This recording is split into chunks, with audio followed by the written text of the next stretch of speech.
Bhave win भक्ती, भक्ती win मुक्ती, बळे win शक्ती बोलू नये. कैसेनी दैवत प्रसन्न त्वरित, उगारा हे निवांत सिणसी वाया.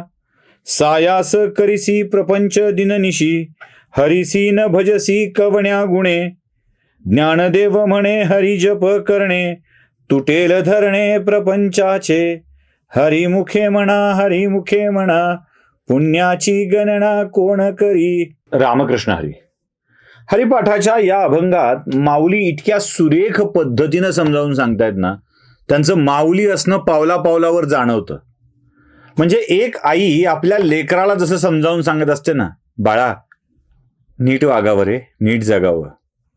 म्हणजे ते आहे ना, ते श्यामच्या आईमधली आई, श्याम पायाला घाण लागू नये म्हणून जसं जपतोस ना, तशी मनाला घाण लागू नये म्हणूनही जपावं बाळा. आई जितक्या कारुण्य, ममता, आपलेपणा, वात्सल्य यातून सांगत असते ना, ते थेट बाळाच्या मध्ये उतरत असतं. आणि ज्या बाळात हे उतरत नाही ना, ते बाळच नाही, तो काळ आहे, लक्षात ठेवावं कुटुंबाचा. त्यामुळं आईच्या वात्सल्यपूर्ण भावनेतून सांगितलेल्या गोष्टीही ज्याला कळत नाहीत, त्या माठाच्या विषयी न बोललेलं बरं. असे आईलाच लाथाडणारे अनेक जण असतात, हो, अनेक जण असतात. म्हणून माऊलींनी काय सांगितलंय ते जरा नीट समजून घेणं आवश्यक आहे. आधीच्या ओळी आपण बघितल्या, भावे विन भक्ती, भक्ती विन मुक्ती, बळे विन शक्ती बोलू नये. त्याच्या पुढच्या ओळी आहेत, कैसेनी दैवत प्रसन्न त्वरित, उगार आहे निवांत शिणसी वाया. कैसेनी दैवत प्रसन्न त्वरित. माझा देव फास्ट व्हायला, फास्ट पावायला. देव काही पाव नाही आहे, देव पावतो याचा अर्थ देव पाव आहे असा नाही. फास्ट फूडच्या जमान्यातला बनवून ठेवलेला पाव, घातल्या काकड्या की सँडविच, टाकला क्रीम की पिझ्झा, काढून दुसरं काही टाकलं की बर्गर. म्हणजे एक पाव नाना प्रकार. देव काही फास्ट फूड नाही आहे. लगेच पावला, लगेच पावला, लगेच पावला. त्या पावात भाव कुठं आहे? पावात भाव कुठं आहे? अहो, पाव सुद्धा फुगतो इष्ट टाकल्यावर. त्याला इष्टच म्हणतात ना. पावात जे असं मऊ मऊ व्हायला, फुगून यायला जे पदार्थ टाकतात ना, तो इष्ट आहे, लक्षात ठेवा. पावात इष्ट टाकल्याशिवाय पाव फुगत नाही. मग भक्तीत इष्ट ते टाकलं पाहिजे ना. इथे इष्ट आहे, हा, इष्ट ते टाकलं पाहिजे ना. ते इष्ट काय आहे? ते इष्ट आहे भाव. हा भाव जोपर्यंत भक्तीत टाकणार नाहीत, तोपर्यंत भक्ती योग्य ठरणार नाही. आणि तोपर्यंत देव काही प्रसन्न होत नाही. देव फास्ट फूड नाही आणि देव फास्ट करूनही मिळत नाही. उपास, इंग्रजीत सांगितलं लवकर कळतं म्हणून फास्ट. आज माझा फास्ट आहे, आज मंडे आहे माझा, आज ट्यूजडे आहे माझा, आज फ्रायडे आहे माझा, माझा फास्ट आहे.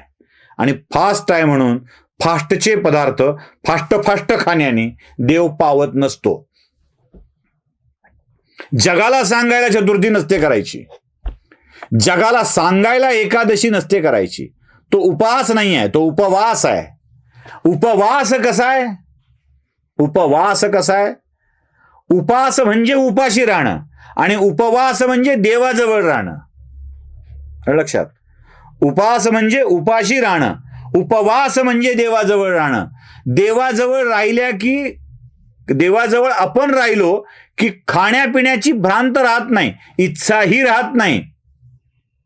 तृप्त झालेला असतो. तो दिसला की संपलं ना सगळं. म्हणून उपवास आहे. आपण त्याचा केला उपास. उपासाचा अर्थ केला खरकटे न खाणं. खरकटे न खाण्याचा अर्थ केला साबुदाणा भरपूर आणणं, मग फळं खाणं, मग भगर खाणं. साबुदाणा नुसताच उसळ करून जमत नाही, खिचडी करून जमत नाही, म्हणून मग साबुदाण्याचे वडे करून खाणं. आपण नाना तऱ्हेचे पदार्थ काढले. ती पेंड खजूर बापाची पेंड असल्यासारखी खाणे. काय खायचं का? उपास आहे माझा. अरे उपास कसला रे? उपाशी पोटी करतात तो उपास, आणि देवाजवळ राहून करायचा असतो तो उपवास. आम्हाला सांगितले उपवास करा, पण आम्ही फास्ट फूड खाऊन उपवास करायला लागलो. कैसेनी दैवत प्रसन्न त्वरित. दोन्ही आहे. प्रश्न आहे आणि उत्तर पण आहे, कैसेनी दैवत प्रसन्न त्वरित.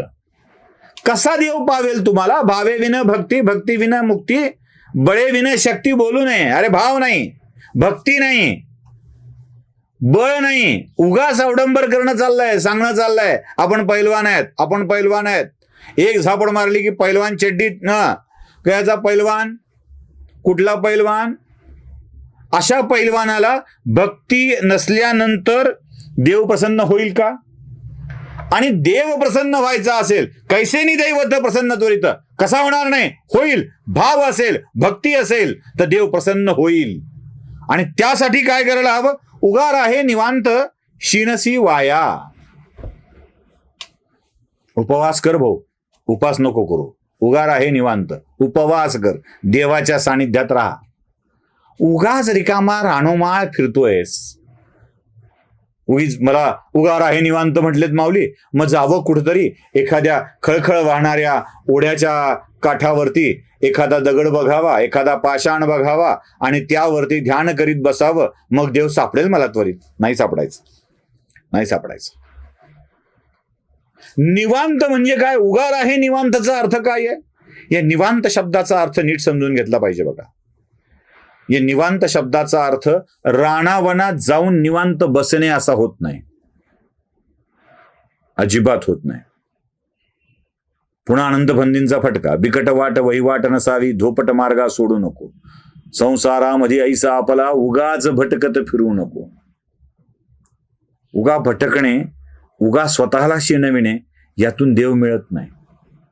जंगलात जाऊन बसलो प्रल्हादासारखा, ध्रुव बाळासारखा म्हणून देव मिळेल असं नाही होत.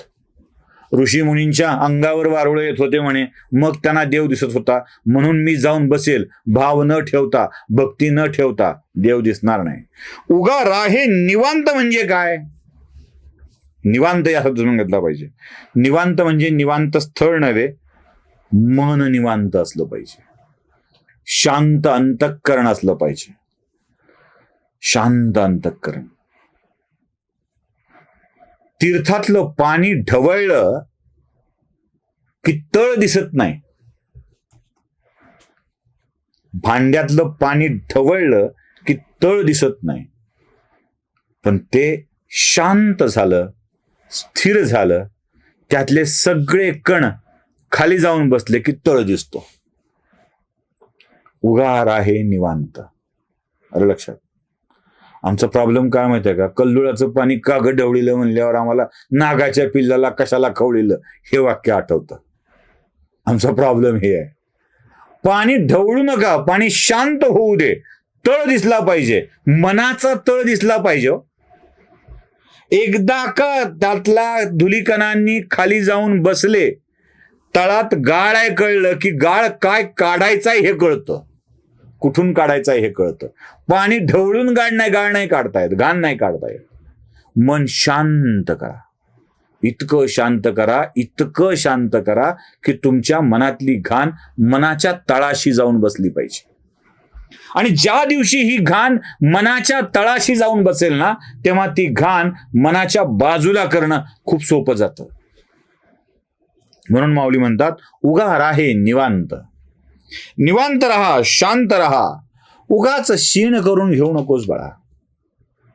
खूप सोप्या सोप्या गोष्टी आहेत रे त्याच्या, खूप सोप्या सोप्या. माऊली आईसारखं सांगतायत, बाळा अरे खूप सोप्या सोप्या गोष्टी आहेत रे.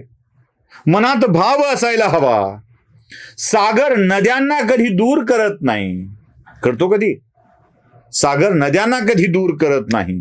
आई मुलांचा कधी त्याग करत नाही, कारण तिच्या मनामध्ये भाव असतो. नदीला सागराच्या भेटीची ओढ असते, तद्वत ईश्वराच्या भेटीची ओढ आमच्या मनामध्ये असली पाहिजे.